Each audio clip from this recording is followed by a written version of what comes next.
So the topic for today's Honest Conversations webinar is IT the new disability frontier? And this is one of our weekly Honest Conversations webinars brought to you by the Ontario Chamber of Commerce and the Discoverability Network. You can see our logo on the right-hand side of the screen.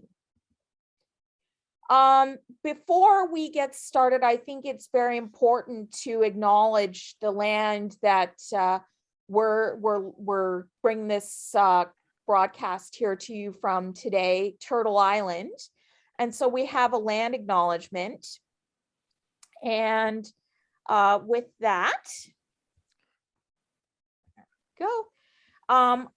the OCC acknowledges that the work we do takes place on the traditional territory of the Mississaugas of the Credit, the Anishinaabe, the Chippewa, the Haudenosaunee, and the Wendat peoples, and which is now home to many diverse First Nations, Inuit, and Métis peoples. Our regional hubs and partners across Canada similarly gather on the traditional territories of many Indigenous nations who have cared for this land since time immemorial. And I mentioned it briefly at the beginning, but this webinar is brought to you also by the Discoverability Network. And what is the Discoverability Network? Well, you can visit our website at www.discoverability.network. And the Discoverability Network is an online job matching platform that connects businesses to job seekers with disabilities to inclusive employers across Ontario to meet business needs. And to join our job matching platform is absolutely free. And we also provide free training opportunities on a variety of topics for job seekers, employment service providers, and employers on how to sign up and create a profile on the Discoverability Network, and also on disclosure and accommodation, job search and disability, also how to job search and telling your story, professionalism in social media. These are just a few of the trainings that we offer. And again, the trainings are all free. And lastly, we offer free networking events like what we have every Thursday. We have our Honest Conversations webinars from 1 until 2 p.m. And we do these networking events sometimes with employers to help build disability confidence for job seekers. So you can ask questions of employers about their hiring practices and their companies in just a very relaxed environment.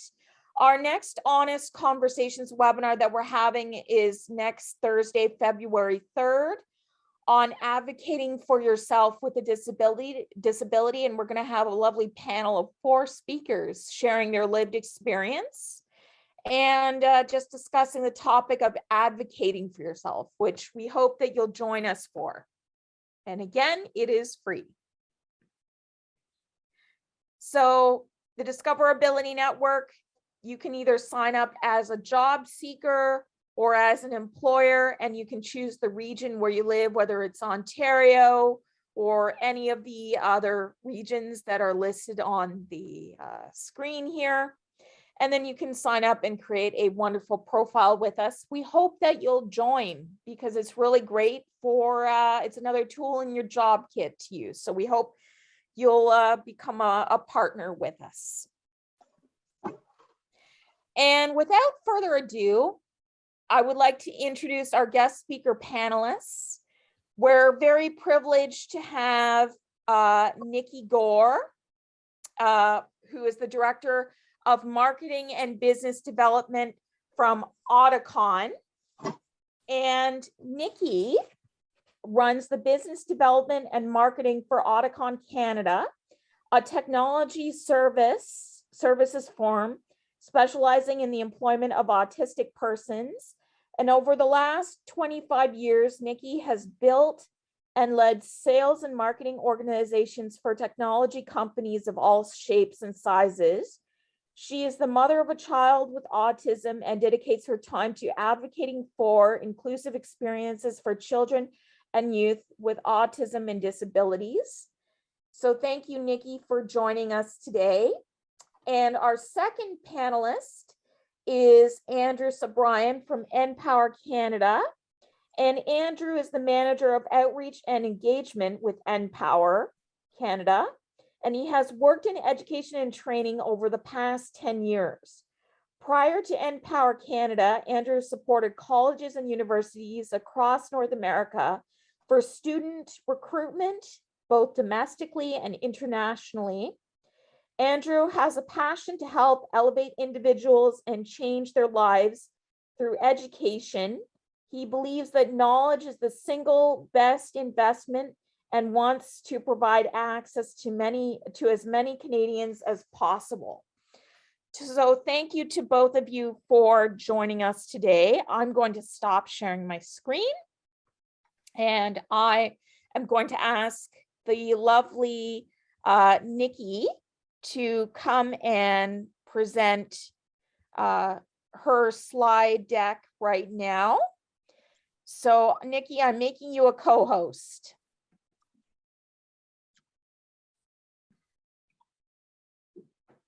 Great, thank you.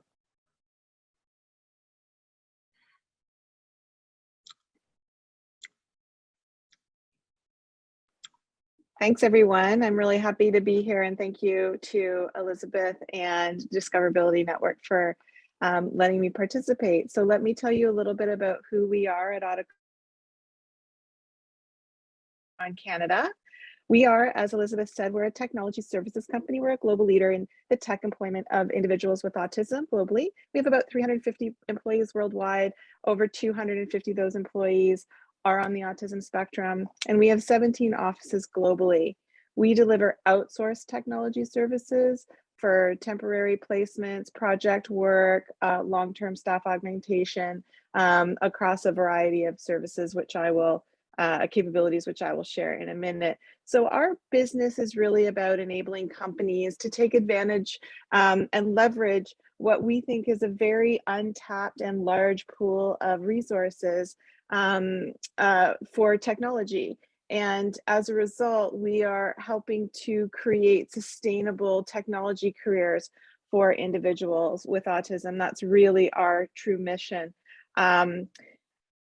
When we talk about autism, I'm sure there's a number of you on the call who are familiar, but just, you know, we often hear autism and neurodiversity being used interchangeably, where autism is actually a facet of neurodiversity. As many of you probably know, there are a number of neurodiverse conditions, and there are some, you know, unique gifts that individuals with autism possess, and there are some ways that they're challenged, particularly in the workforce.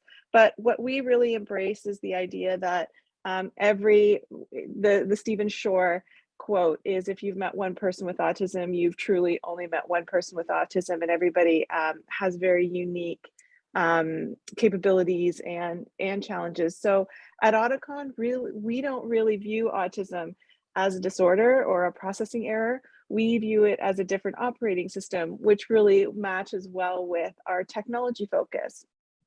And one of the things that we know about the overall job market and the tech market specifically is that there is a real competition for talent. And there is a Korn Ferry report from 2020 that estimated that in less than 10 years, we could have a global talent shortage of more than 85 million people, and that represents globally a massive revenue challenge and potential impact if we don't really build up the talent pool. And I think one of the things that is really important from our perspective at Auticon is that there is a vast amount of autistic individuals who are unemployed or who are underemployed. And when we talk about underemployment, we talk about things like part-time work, subsistence wage work. They are not fully utilizing their talents or their skills for which they were trained for. And of course, the vast majority of individuals with autism also want to find work, but also go beyond the notion of just getting a job and building a meaningful career. And so that's really what we talk about, is this autism advantage for business, because the unique gifts and capabilities of people with autism bring real benefit to businesses. And those can include faster job performances, productivity, real creativity and innovation through difference of thought, and honesty and direct communication and fresh perspectives. All of these things are actually what companies look for, but what they don't realize is that this is often at the core of many autistic individuals and what they can bring for a business. We, of course, because we're a technology company, look at this through a technology perspective. This isn't to say we try not to play into this stereotype that autistic individuals are mostly suited for careers in science and technology, or because they are, so gifted in math or gifted in technology or computer science. There are lots of creative, artistic, autistic people in the world, which we know, but we look at it from a technology perspective. So we kind of see how this really plays to building great careers in technology. And this is really around the creativity and ability to focus, concentration, pattern recognition, incredible problem-solving skills, creative problem-solving skills that can be applied to many different types of skill sets and capabilities in the technology world, whether that's software development or quality assurance and testing or data science, or design or security. So we talk to our clients really about creating inclusive workplaces being easier than you think when you're engaging with a neurodiverse or an autistic workforce. And our model is really about this inclusivity for sure, but valuing neurodiversity. And where we really put emphasis is around learning by doing. So rather than just creating a workshop that we give once and then walk away, we really are in the field with our clients, working with our consultants so that everybody is supported and learning strategies that aren't just great for our consultants and supporting them in the workplace, but also almost like a universal design for learning. They are applicable across the board. So some of the things I talked about that we do, that we specialize in terms of the work that we do with our clients, is around software engineering and migration, data science and engineering, as well as quality assurance and testing. And a lot of our folks, again, we can't really stereotype, but we have lots of folks who enjoy some of those repetitive tasks and find the challenge of finding errors really rewarding. We have others who really enjoy complex software problems. And so we feel that we really help companies not only become more innovative and inclusive, but also more competitive because they're bringing such a unique skill set to their world. And how we work is really what differentiates us from other kinds of employers, one, and especially outsourced technology services firms. And so, like most, we scope our requirements. Our scoping is a little bit different in that we do a lot of discovery to understand the dynamics of the teams, understand the management styles, understand the culture of an organization, because we really want to make sure that we are matching folks who will really thrive in certain kinds of environments and not putting somebody who really enjoys change and different challenges in a super structured environment, and likewise not putting somebody who it needs a super structured environment in somewhere that's chaotic. So we do a lot of that discovery. Then we make a match. We find consultants who are in our pool.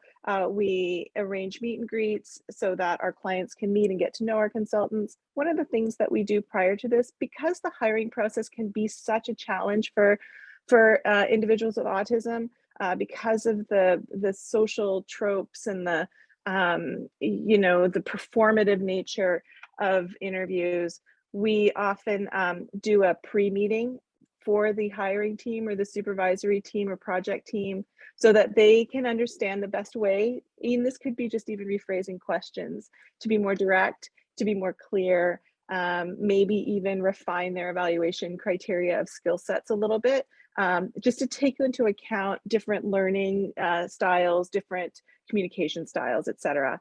And then once somebody is deployed on a project, we provide ongoing coaching support, not only for our consultant, but also for the team that's managing.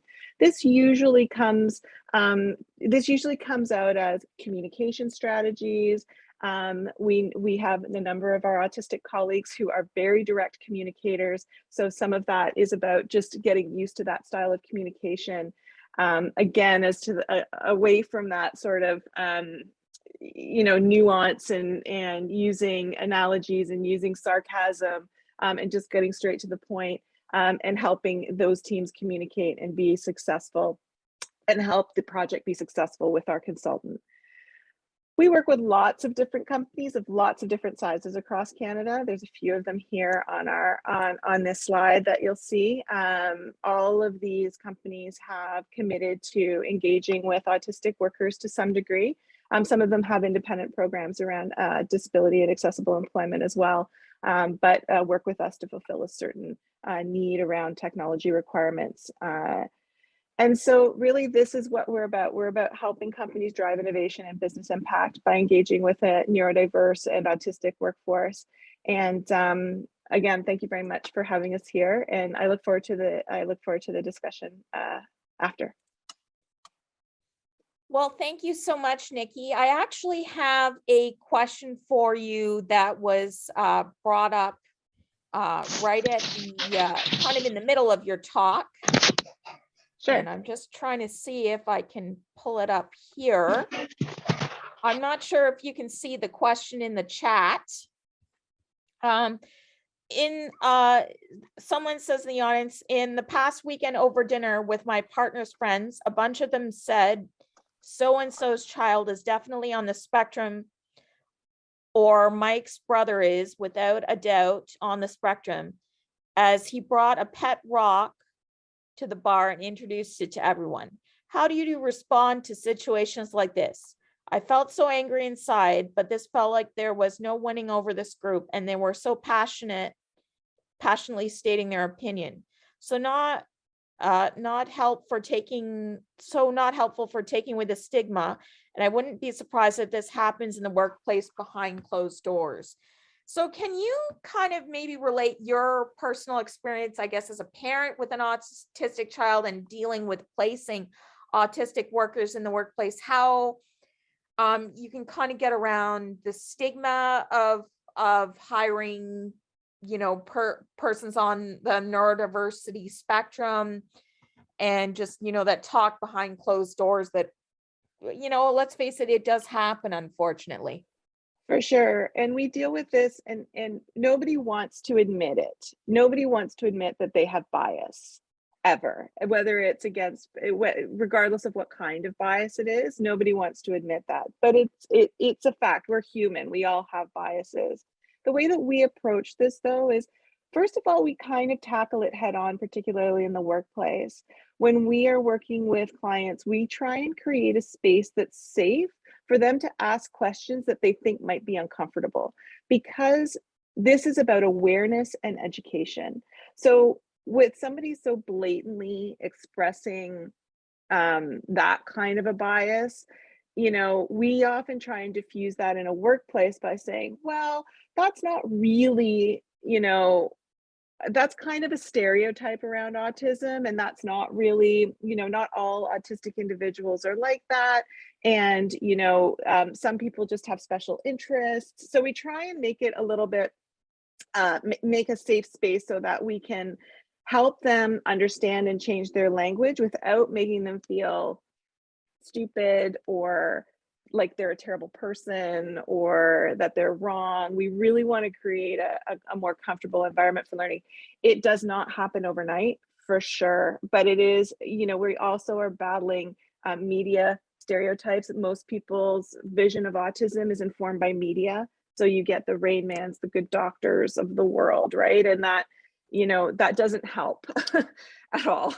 But there are so many other examples to bring in. And, you know, one of my favorite is, oh, well, he seems so normal. And it's just, you kind of eye roll and you just, and then you just kind of, you just try and broach it in a way that's more about creating education and awareness than trying to, you know, make them feel bad. But it's really hard. You have to manage it situation by situation, but we just try and create that awareness and just like show by doing, you know, just the fact that we have folks who are perfectly capable, often more capable than some other members of teams, which comes with its own challenges too. But yeah, I mean, it's a tough one. It's a long-winded answer to say that's a tough one, but awareness and education is where to start. I think that's true for any type of disability, and just making others more comfortable about it, because some people are nervous about talking about the topic or topics of disability and saying the wrong thing, you know, and just Yeah. creating that safe space is really, really important. So thank you for sharing. We're now going to turn to our second panelist. We're going to turn to Andrew Subryan. And Andrew, I am going to make you a co-host so you can go ahead and screen share your presentation. Excellent. Thank you everyone for joining today and setting aside some time to learn about options and sharing your story. Irina, thanks for asking that question as well. And I wanted to add maybe just a few seconds of some personal experience, as I've learned as well too, just understanding what autism is about and even just disability in general. I've often found myself in the same situation when you're in a social environment and you want to say something, but you don't want to say something because maybe the vibe of the evening is going in a certain direction and you know, you don't want to ruin that per se. One advice I heard from a great mentor from mine is just, if you don't feel comfortable to say something to contradict the flow of the conversation, but also you don't want to be quiet. He's given me this one phrase that I found it helpful, and I use it. I've been using it for the past 10 years in those same situations. And it goes like this, is when someone says something and you know it's just not right, similar to what you've been through, you say, you know, I hear what you're saying and something just doesn't feel right about what you're saying. I can't put my finger on it, but I'm gonna have to think about it for a bit longer.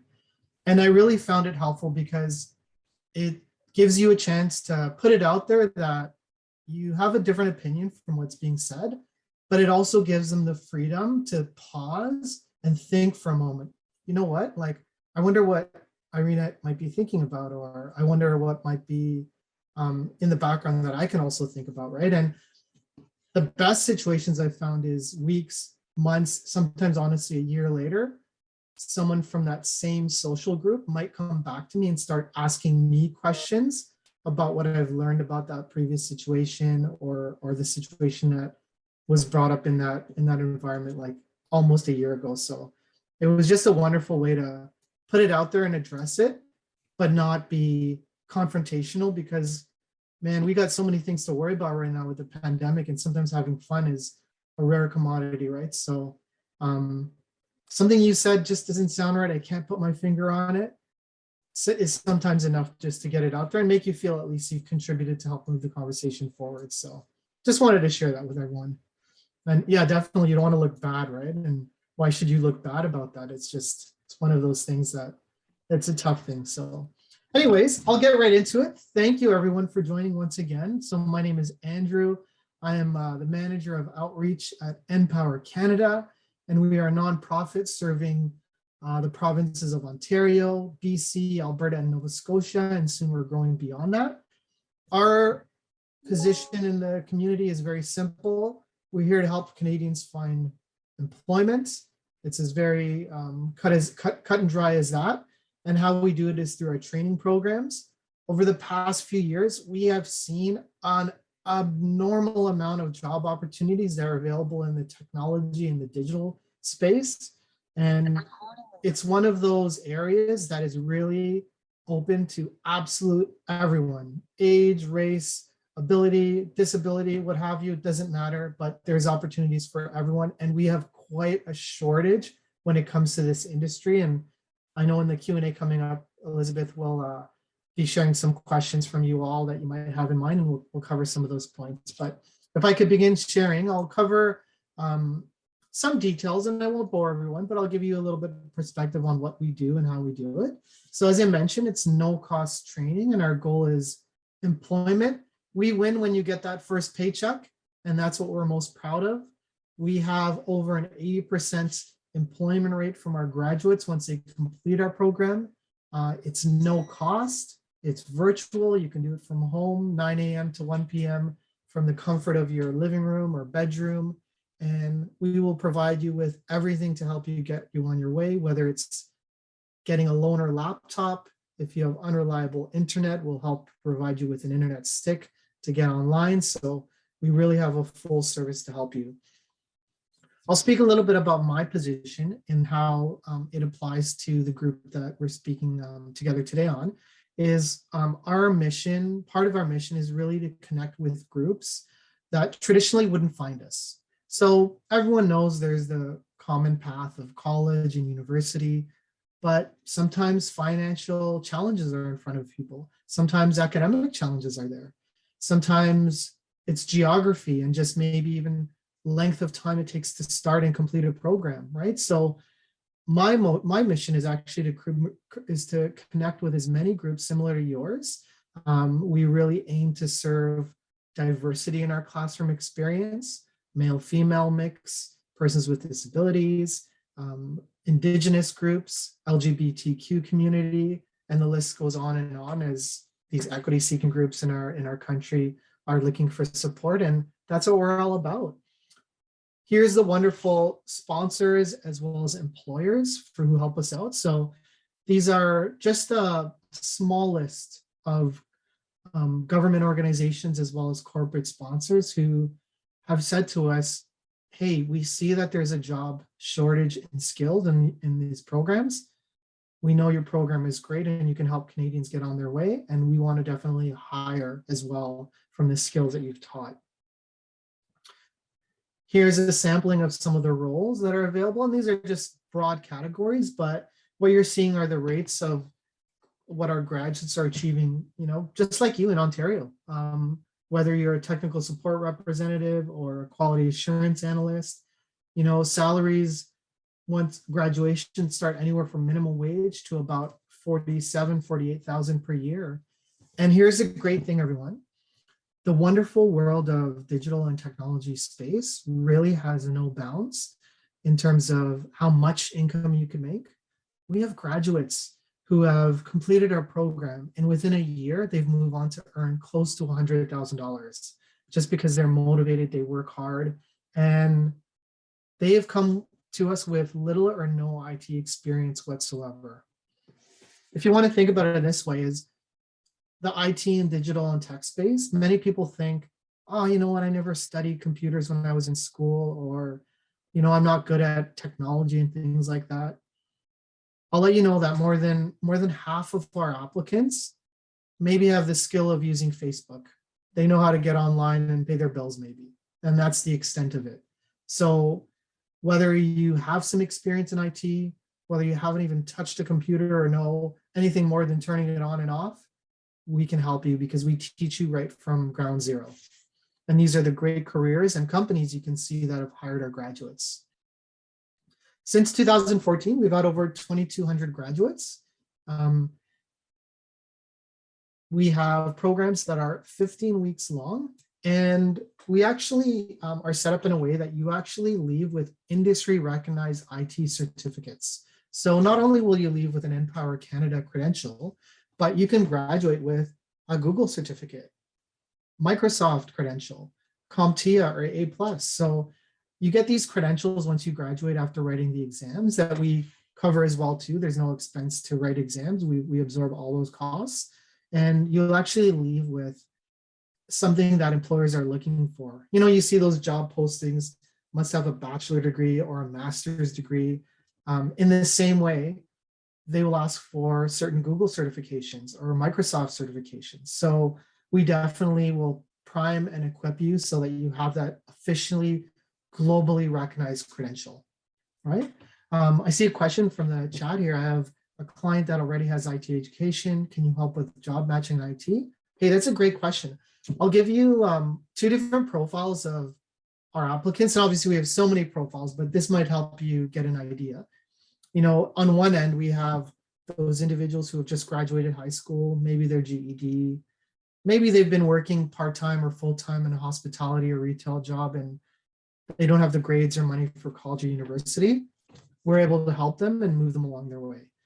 We also have individuals who maybe traveled from another country. Maybe they're new to Canada and they have a master's in electrical engineering. And maybe, you know, in the Canadian workplace, there's always that challenge. Do you have work experience in Canada?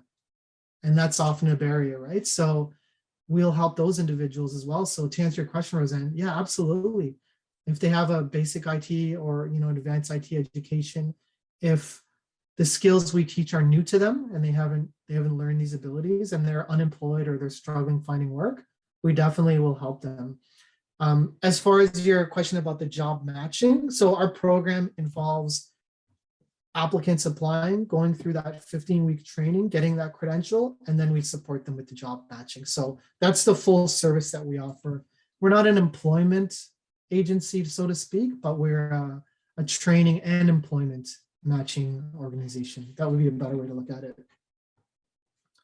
Moving on, I don't want to get into too many details, but here's just a quick view at one of the 4 programs we offer. So as I mentioned in this program, or in some of our programs, there's no IT knowledge required.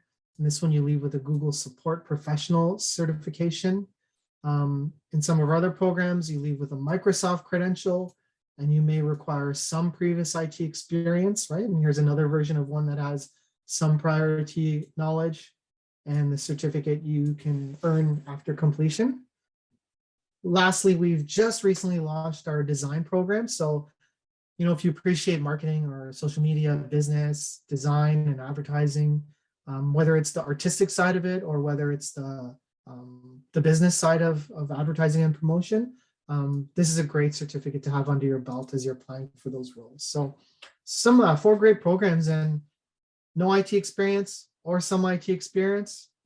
Hey, as long as you want to learn and you want to find employment, we're going to help you.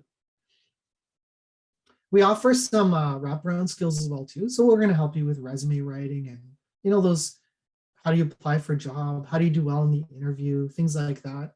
And we'll also help you with other elements of your life to help you keep organized and on your journey, time management. We've recently hired licensed social workers as well. We know that coming to school and studying is only one part of your life, but you may have family problems you want to work through, or, you know, something happens with an illness with your friends and you're having trouble coping with that, or, you know,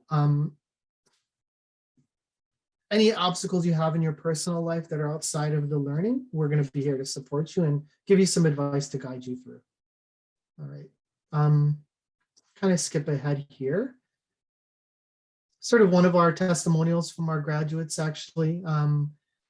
You know, this individual came to us with very, very, very little IT skills, but has been a real great ambassador for our programs and meeting with applicants like yourself. You know, literally found work within the first month of completing the program and has been successful ever since in advancing his career. Requirements, as long as you're in the age groups of 17 to 30 is our bulk. We have a max capacity in our classroom, obviously, so we can't fit everyone. We've recently opened up a few spots for those who are over 30 as well. So that's available. In both of those brackets, there's a wait list. So I encourage you to apply as quickly as possible. And as I mentioned, is, you know, you've got to have your high school GED or diploma. If you're unemployed, underemployed, having some trouble, we're going to help you get on your journey, right? So that is the bulk of my presentation. This point I wanted to end us off with because, you know, as we are on the topic of autism and serving those individuals who are looking for that support, is we aim for diversity in our classroom. So we actually will have a great mix for the different groups that you're seeing on the screen and more. And if I can draw your attention actually to our website, I'll just throw it up on the screen here. So npowercanada.ca. When you scroll to the bottom of the page, as I am doing here, you'll see some statistics here. And these are just a very, very light version of our statistics, but you'll see 13% of all of our individuals in our programs have identified as having a disability. So in the application process, once you formally apply, if you have any formalized needs that you would like us to review for accommodation or any supports, you just include that in your application profile, and we will work for you there. All right, I'm seeing a question here that you can't see my screen. Let me just reshare, and I'll throw back up here again. Thanks for prompting me there. So here's our website. I'll scroll to the top, npowercanada.ca. And then right at the bottom, well, in the midsection is our 4 programs, right? You can just click and learn more. But with respect to our audience today, I really want to point out that we monitor, track, and support individuals from all groups. And in the last year, 13% have identified as coming to us with a disability and finding success through our programs. So thank you for that. I see another question. This one, give us while I'm on this call. Okay, perfect. So just an update. Perfect. Yeah, that's it for me, Elizabeth. Maybe I can turn it over to you to walk us through the next areas of our agenda. I think Elizabeth, the microphone is on silent. Thank you. That always happens. That always happens. So thank you, Andrew, for that really great presentation. And what I'm going to ask both Nikki and Andrew, if you can both do, if you're comfortable with it, if you could share your website addresses in the chat for Auticon and NPOwer Canada, and also maybe your emails if people want to get in touch with you about going through your companies and working with you directly, if that's okay, would be wonderful to share. And then we'll dive right into questions. We've already had a few questions from the audience, but before I get started on the prepared questions we have, does anybody else, would they like to enter a question that they have in the chat or speak up on the video? Do you have any questions for Nikki or Andrew about their programs or about IT and disability in general?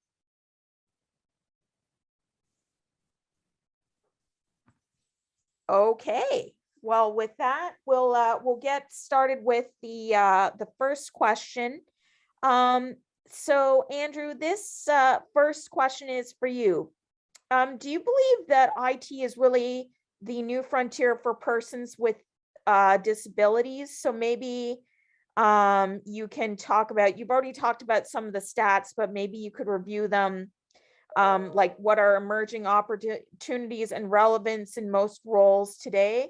NPOwer Canada does report that IT employment is booming. And it has Google and UX design programs. So maybe you can just talk more about how maybe the pandemic has really opened the door for IT roles for people in the disability community. Thanks so much, Elizabeth. That's a great question. So just to recap, how has IT, the industry itself, opened up roles for those in the disability community? So wonderful.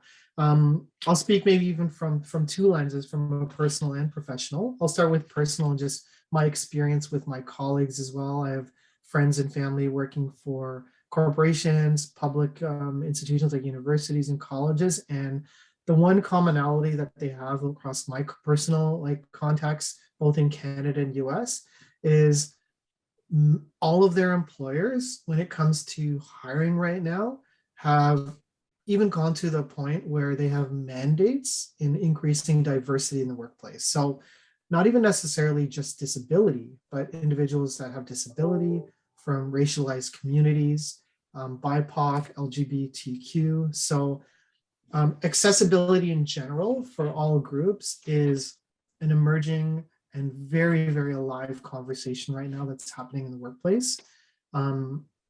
It's important more than ever now, as the internet and just even COVID, although it has forced us indoors, it has forced us online. And in that online access, we've been able to make the world a much smaller place and giving voices to all different groups, communities, opportunities, and it's just given exposure to so many pathways for individuals looking to advance. Now, particularly in the world of tech and the digital space, the most common trend I'm seeing right now is a tremendous amount of remote work and work from home. And especially with the tech industry now is, in the past when persons with disabilities, maybe getting into the workplace and, offices having to retrofit their environment just to support those employees, right, has always been a monetary challenge for organizations.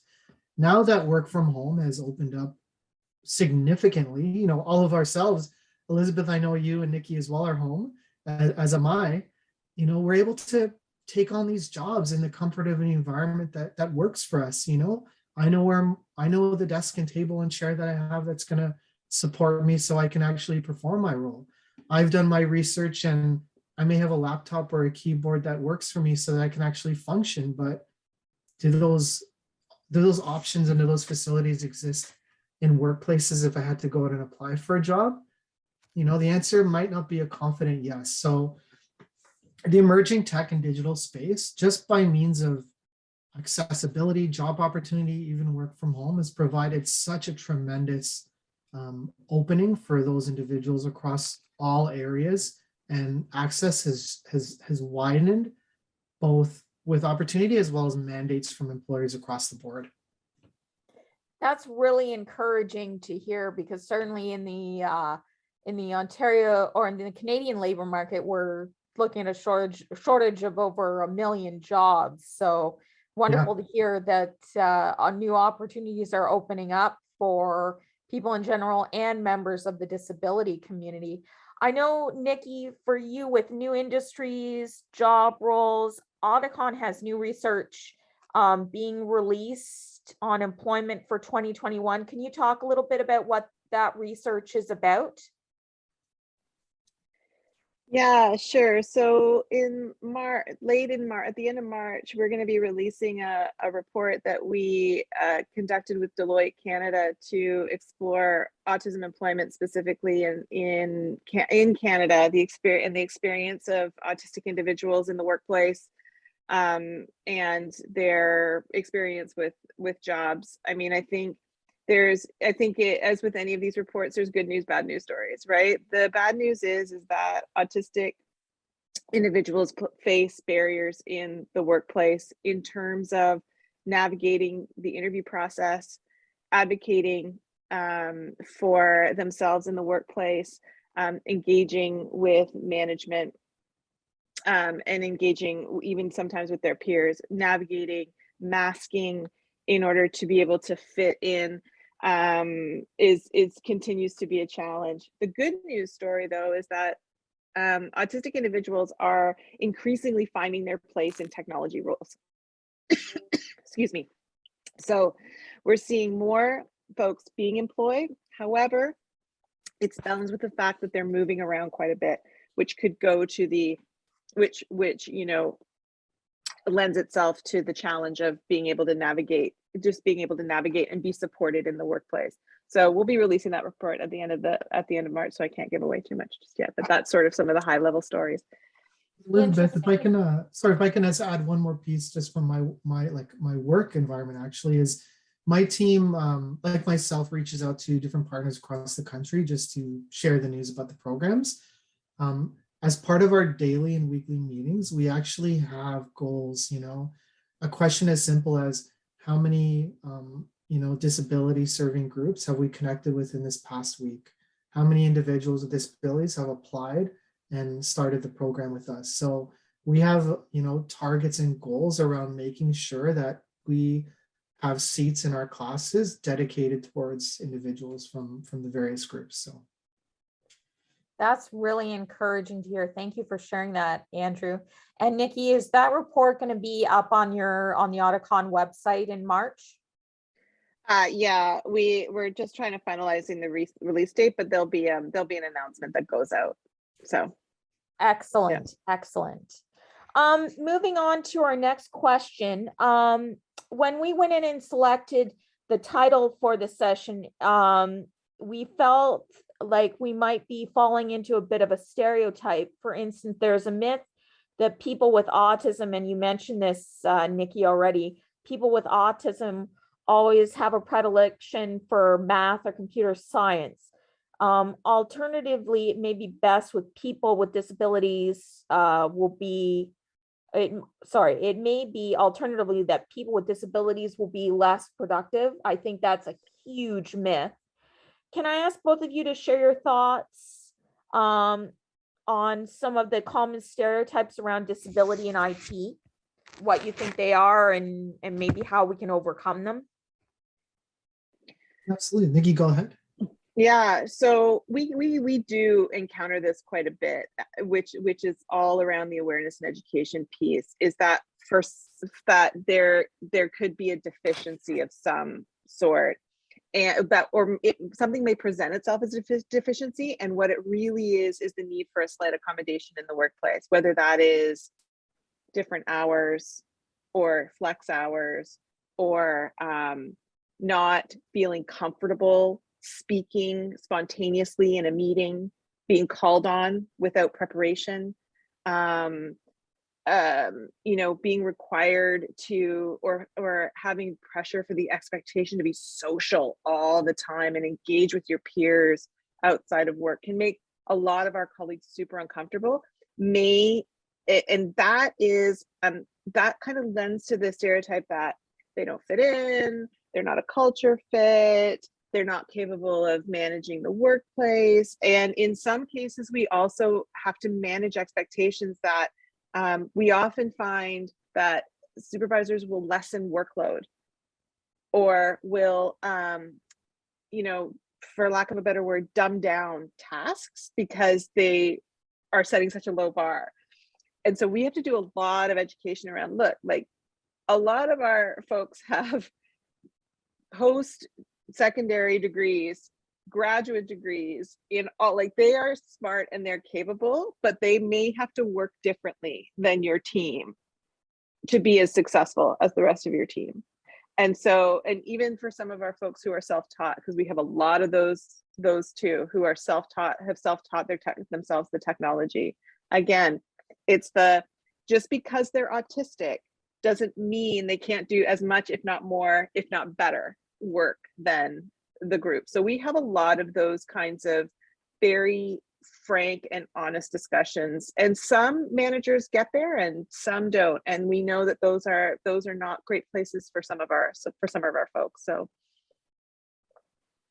thank you for sharing. Andrew, what are your thoughts on the stereotypes surrounding IT and persons with disabilities?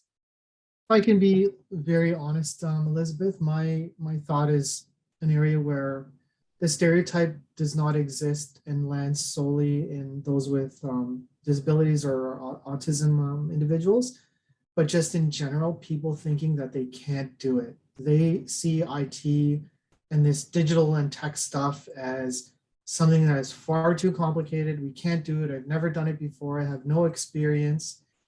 And there's nothing that brings me more joy when, a single mom who just eked her way through high school, stuck in a survival job, working at the coffee shop, really struggling to make ends meet, has now taken a chance on herself to do more for her and her family, started her programs, motivated, worked through that 15 weeks, and is now in a job that gives her fulfillment and meaning and purpose, and also a future where she can grow, and she's not stuck, right? So to summarize, the stereotype is just thinking that you can't do it, and it's not a stereotype that lives only in those with autism, but right across the board. It breaks my heart when I have seats available for the no-cost program and people just think that they can't do it, so they don't apply.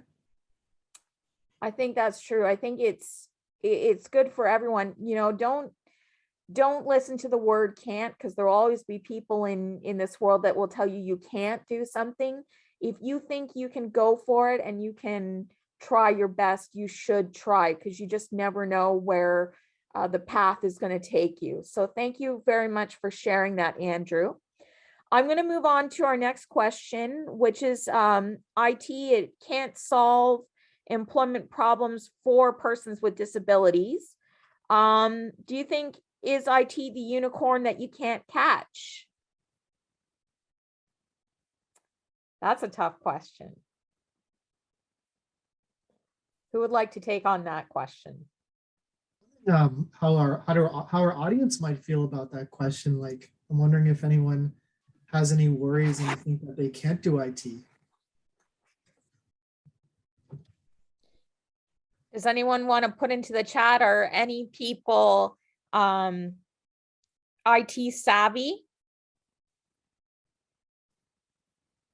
We'll give maybe 30 seconds, and in the meantime, I'll pull up an interesting slide that I want to share with you all exactly on this topic.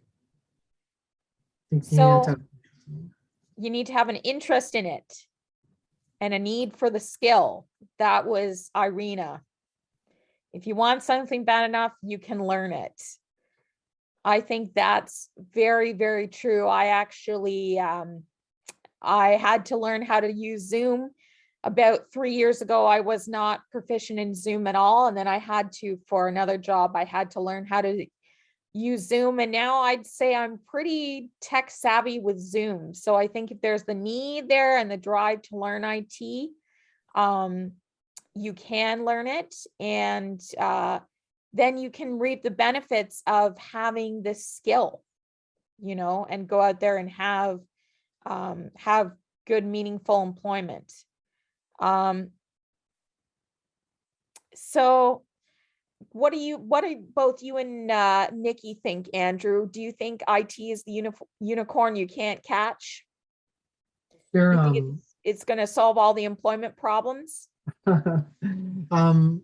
So I'll share an interesting slide here. Can you see my screen? I believe you can. Yes. Now. It's a social media slide. So it's a year old now, obviously, because now we're in 2022, but I found this slide last year. So this is all the IT and data that is used by social media sites and online stores in every single minute of the day. So just imagine during 1 minute of the day during 2020, Netflix would have streamed over 400,000 hours of video. Zoom would have had more than 200,000 participants in meetings like we all are today.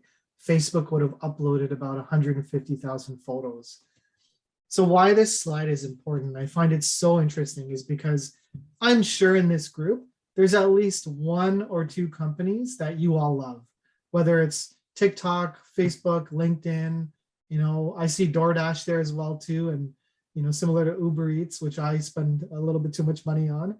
So what I want to share with you all is just think about it. Like, all these companies need individuals who understand the world of IT and tech. And what's happening now is that the IT industry is not so much, you know, that person that works in the corner office that comes out every time your computer breaks, right?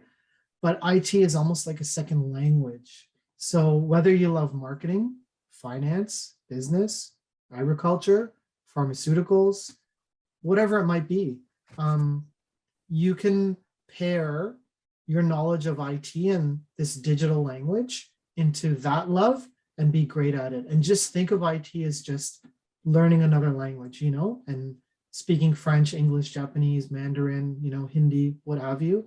It's just another language to help you be better and stronger in what you currently love. That is, that's absolutely amazing. Thank you for sharing that very, very colorful graphic, Andrew. And I'd like to ask you another question, kind of following up to your statement here. So with NPOwer Canada, what supports are available for people enrolling in your programs that don't have a computer? Great question. Thanks for mentioning that, Elizabeth. So first of all, I'll talk about all the supports. So it's a no-cost program, 0 out-of-pocket expenses, It's just your time, 9 a.m. to 1 p.m. Monday to Friday, 15 weeks. That's your commitment. Outside of that, if you don't have a reliable computer, we'll send you a laptop like a loaner laptop that you can use for no cost to you. It's absolutely free.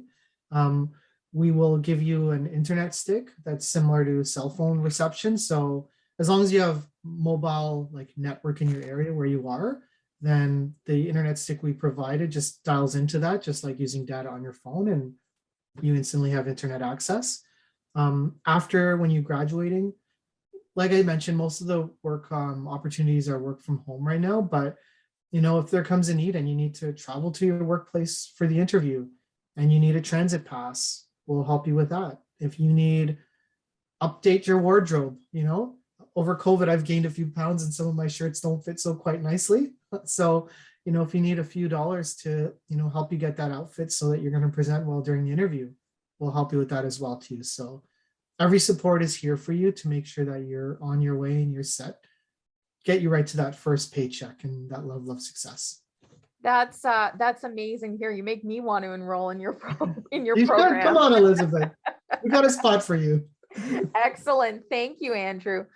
Well, Nikki, I've got one more question for you because we're getting close to the end, but you mentioned it earlier, and this brings up the theme where we really push here at the Discoverability Network of bringing your authentic self to work, but you mentioned this term in your presentation, I believe. So hiding important facets of who you are can be uncomfortable and an exhausting experience when you come into the workplace. Can you explain what masking is and the relevance it has to people with autism? Sure. So this goes back to my previous comment about, oh, they seem so normal. And this is the social construct that we have put on people to behave a certain way or appear to behave a certain way. And many autistic individuals, that they have had to learn that as a survival technique through life. So we have a number of our folks who work very hard to appear, and Irina mentioned this, to appear like normal. And what does normal mean? And so, and in feeling uncomfortable with, maybe they have a stimming behavior that they aren't comfortable sharing in the workplace, even though that might help them be more productive or help them use their energy in a better way. And so, this notion of masking, and it's hard. I see my son do it all the time, and he's only 11. He's already starting to learn this behavior, is suppressing his natural instincts, his language, in order to not seem different. And so and I think people underestimate the physical energy it takes to do that. And so often, and again in this report, one of the repeated themes that came from some of the folks that responded to it was feeling exhausted at the end of the day from hiding who they are, because they're afraid of not being seen as equal, not being seen as capable, not fitting in, all of those things that actually have nothing to do with their actual skills and capabilities. So I think it's an ongoing challenge for our community. And, again, this is us trying to educate, create education, create awareness, and create more acceptance for that. I think that's a really, really excellent points and a really good note to end on. We want to create a more inclusive world and inclusive workplaces for persons with disabilities. And I think that works in workplaces being more inclusive. And also, my lived experience as a person with a disability, on your journey throughout life, learning to accept and celebrate the differences that you bring to the workplace and to the world that you're contributing to in general. So thank you to both Andrew and Nikki for presenting today and engaging in a really wonderful discussion about IT being the new disability frontier, and just kind of opening our eyes to the world of employment opportunities through IT. So thank you to both our panelists for being here today. I would like to thank our lovely ASL interpreters from the Toronto Sign Language Interpreter Service, Matt and Jillian, for doing such a wonderful, wonderful job. As I mentioned, next week is our Honest Conversations webinar on Thursday, February 3rd at 1 p.m., which is on advocating for yourself with a disability. We hope that you will join us for what is going to be a very engaging discussion. And you will, for those attending the webinar today, you will be receiving a recording of the webinar, as well as the slideshow presentations from our lovely presenters. So you don't have to worry about taking notes or anything like that. And we hope that you will continue to join us for what will be some wonderful, honest conversations. So thank you so much to everybody this afternoon, and enjoy the rest of your week.